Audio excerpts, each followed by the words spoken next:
Hello പ്രിയപ്പെട്ടവരെ, തുടക്കക്കാരി ആയതുകൊണ്ട് തന്നെ നിങ്ങളുടെ സപ്പോർട്ട് അത്യാവശ്യമാണ്.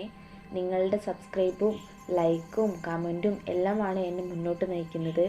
എനിവേ എല്ലാവരും വളരെയധികം സപ്പോർട്ട് ചെയ്യുന്നതിന് നന്ദി.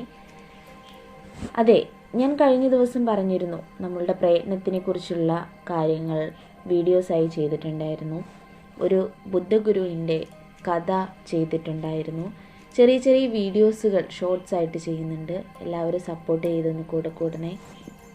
അതെ, നമ്മുടെ ജീവിതം മുന്നോട്ട് പോകുന്തോറും നമുക്ക് സ്ഥിരമായ പ്രയത്നവും വലിയ ലക്ഷ്യങ്ങൾ കൈവരിക്കാൻ വേണ്ടിയുള്ള ക്ഷമയും ആവശ്യമാണ്. അതിന് പ്രചോദനം നൽകുന്ന ഒരു കഥ പറയട്ടെ. ഒരു യുവാവ് ഒരു ആശ്രമത്തിൽ വളരെ ഉത്സാഹിയായ യുവ സന്യാസി ഉണ്ടായിരുന്നു. അവന് വലിയ ലക്ഷ്യങ്ങളുണ്ടായിരുന്നു, പക്ഷേ അക്ഷമനായിരുന്നു. എല്ലാ കാര്യത്തിലും അവൻ വേഗത്തിലുള്ള ഫലം ആഗ്രഹിച്ചു. ഒരു ദിവസം ആശ്രമത്തിലെ ആവശ്യങ്ങൾക്കായി വലിയ ഒരു ചന്ദനമരം അരച്ച് കുഴമ്പ് രൂപത്തിലാക്കാൻ ഗുരു അവനോട് ആവശ്യപ്പെട്ടു. ചന്ദനം അരയ്ക്കുന്നത് ഒരു പ്രയാസമുള്ള ജോലിയാണ്, കാരണം തടി വളരെ കട്ടിയുള്ളതാണ്. യുവാവ് എന്നിരുന്നാലും സന്തോഷത്തോടെ ജോലി തുടങ്ങി. അവൻ വലിയൊരു കല്ലെടുത്ത് ചന്ദനത്തടി അതിൽ വെച്ച് അരയ്ക്കാൻ തുടങ്ങി. നിരാശയുടെ നിമിഷമാണ് അടുത്തതായി അവന് തോന്നിയത്. അവൻ ശക്തിയായി ഏറെ നേരം അരച്ചു, പക്ഷേ തടിയിൽ നിന്ന് കാര്യമായ കുഴമ്പ് വന്നില്ല. അവൻ്റെ കൈകൾ വേദനിച്ചു. ദേഷ്യം വന്ന അവൻ ചന്ദനത്തടി വലിച്ചെറിഞ്ഞിട്ട് ഗുരുവിൻ്റെ അടുക്കൽ ചെന്നു. യുവാവ് ഗുരുവിനോട് പറഞ്ഞു, ഗുരു, ഇത് വെറും സമയം കളയലാണ്. ഞാൻ അരച്ചിട്ട് ഒരു കാര്യവുമില്ല. ഈ തടിയിൽ നിന്ന് ഒരു തുള്ളി കുഴമ്പ് പോലും വരുന്നില്ല. ഈ മരം വളരെ മോശമാണ്. അവൻ്റെ നിരാശ മനസ്സിലാക്കിയ ഗുരു ശാന്തനായി പുഞ്ചിരിച്ചു. അദ്ദേഹം യുവ സന്യാസിയെ തൻ്റെ അടുത്ത് വിളിച്ചു. ഗുരു ചന്ദനത്തടി കല്ലിൽ വെച്ച് മൃദുവായി പക്ഷേ സ്ഥിരമായി ഒരേ വേഗതയിൽ അരയ്ക്കാൻ തുടങ്ങി. 5 മിനിറ്റ് കഴിഞ്ഞു. ക്ഷമയോടെയുള്ള ആ പ്രയത്നം തുടർന്നു. അവൻ്റെ വിരലുകൾ ചലിച്ചുകൊണ്ടേയിരുന്നു. ഗുരുവിന് കൈ വേദനിക്കുന്നതായി ശിഷ്യന് തോന്നിയതേയില്ല. പെട്ടെന്ന് മുറിയിൽ ചന്ദനത്തിൻ്റെ സുഗന്ധം നിറഞ്ഞു. വളരെ മനോഹരമായ ആ ഗന്ധം അന്തരീക്ഷമാകെ പടർന്നു. തടിയിൽ നിന്ന് കുറെ കുഴമ്പ് വന്നത് കണ്ട് യുവാവ് അത്ഭുതപ്പെട്ടു. ഗുരു ജോലി നിർത്തി.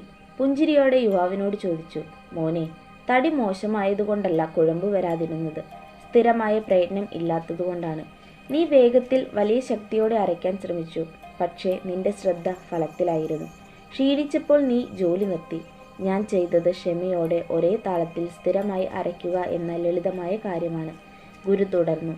ചന്ദനം അതിൻ്റെ സുഗന്ധം പുറത്തുവിടാൻ ഒരു നിശ്ചിത താപം ആവശ്യമാണ്. നിങ്ങളുടെ പ്രയത്നം സ്ഥിരമായിരിക്കുമ്പോൾ മാത്രമാണ് ആ താപം ഉണ്ടാകുന്നത്. ആ സുഗന്ധമാണ് നിങ്ങളുടെ ലക്ഷ്യം. അതെ, നിങ്ങളുടെ എല്ലാം വലിയൊരു ലക്ഷ്യം അല്ലെങ്കിൽ വിജയം എന്നത് ചന്ദനത്തിൻ്റെ സുഗന്ധം പോലെയാണ്. അത് പെട്ടെന്ന് ലഭിക്കില്ല. നിങ്ങൾ സ്ഥിരമായി മുടങ്ങാതെ ഒരേ താളത്തിൽ പ്രയത്നിക്കുമ്പോൾ മാത്രമാണ് ലക്ഷ്യത്തിൻ്റെ സുഗന്ധം പുറത്തു വരുന്നത്. വേഗതയല്ല, സ്ഥിരത. ഏറ്റവും വേഗത്തിൽ ഓടാനോ ഏറ്റവും ശക്തിയിൽ പ്രവർത്തിക്കാനോ ശ്രമിക്കാതെ ദിവസവും നിങ്ങളുടെ ജോലി കൃത്യമായി ചെയ്യുക എന്നതിൽ ശ്രദ്ധ കേന്ദ്രീകരിക്കുക. വലിയ ഫലമുണ്ടാക്കുന്നത് ഈ ചെറിയ സ്ഥിരമായ പ്രയത്നങ്ങളാണ്. പ്രതീക്ഷിക്കാതെ വരുമ്പോൾ വിജയത്തിൻ്റെ ഫലം നിങ്ങൾ പ്രതീക്ഷിക്കാത്ത ഒരു നിമിഷത്തിലായിരിക്കും നിങ്ങളെ തേടിയെത്തുക. അതുവരെ ക്ഷമയോടെ മുന്നോട്ട് പോവുക. ഇപ്പോൾ പറഞ്ഞ കഥയിൽ വളരെ എളുപ്പമായിട്ടുള്ള ഒരു കാര്യമല്ല സ്ഥിരമായി പ്രയത്നിക്കുക അല്ലെങ്കിൽ നമ്മൾ സ്ഥിരമായിട്ടൊരു കാര്യം ചെയ്യുക എന്നത്.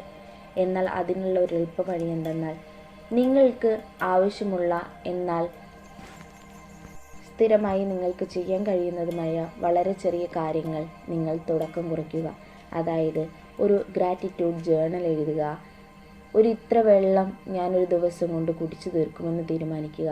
അങ്ങനെ കൃത്യമായി ഒരു ദിവസം എന്തെങ്കിലും ചെറിയൊരു കാര്യത്തിൽ തുടങ്ങിയിട്ട് നമുക്ക് വലിയ ലക്ഷ്യങ്ങളിലേക്ക് എത്താം. സ്ഥിരത അത് ഉണ്ടാക്കേണ്ടത് നമ്മൾ ഓരോരുത്തരുമാണ്. അതിനുവേണ്ടി പ്രയത്നിക്കൂ. ചില സമയത്ത് നമുക്ക് മടി തോന്നാം, ചില സമയത്ത് നമ്മളുടെ മൂഡനുസരിച്ച് നമുക്ക് ചെയ്യാതിരിക്കാൻ തോന്നാം. എന്നാൽ ആ ദിവസങ്ങൾ വിട്ടേക്കൂ. അടുത്ത ദിവസം പൂർവാധിക ശക്തിയോടെ നമ്മൾ തിരിച്ചു വരുമെന്ന വിശ്വാസത്തോടെ നമ്മൾ അത് ചെറിയ രീതിയിൽ നിർത്തുകയും പിന്നീട് അത് വലിയ രീതിയിൽ തന്നെ തിരിച്ചു വന്ന് ചെയ്യുകയും ചെയ്യുമ്പോൾ നമുക്ക് കിട്ടുന്ന ഒരു പ്രോത്സാഹനമുണ്ട്. നമ്മൾ നമുക്ക് സ്വയം കൊടുക്കുമ്പോൾ കിട്ടുന്ന ഒരു പ്രോത്സാഹനമുണ്ട്. അത് മാത്രം മതി നമുക്ക് മുന്നോട്ടേക്ക് വലിയ വലിയ ലക്ഷ്യങ്ങൾ നേടാൻ. വലിയ വലിയ ലക്ഷ്യങ്ങൾ നേടണമെന്ന് ആഗ്രഹമുള്ളവർ ഈ ചെറിയ ചെറിയ കാര്യങ്ങൾ സ്റ്റാർട്ട് ചെയ്യുകയും വലിയ വിജയത്തിലേക്ക് എത്താൻ സാധിക്കുകയും ചെയ്യണം. എനിക്ക് നിങ്ങളുടെ സപ്പോർട്ട് വളരെയധികം ആവശ്യമാണ്. വീണ്ടും വീണ്ടും ഓർമ്മിപ്പിക്കുന്നത് മറ്റൊന്നും കൊണ്ടല്ല. എനിക്ക് മുന്നോട്ട് പോകാൻ ഒരു പ്രചോദനം എന്നത് നിങ്ങളുടെ ഈ സപ്പോർട്ട് മാത്രമാണ്. Okay, thank you the universe.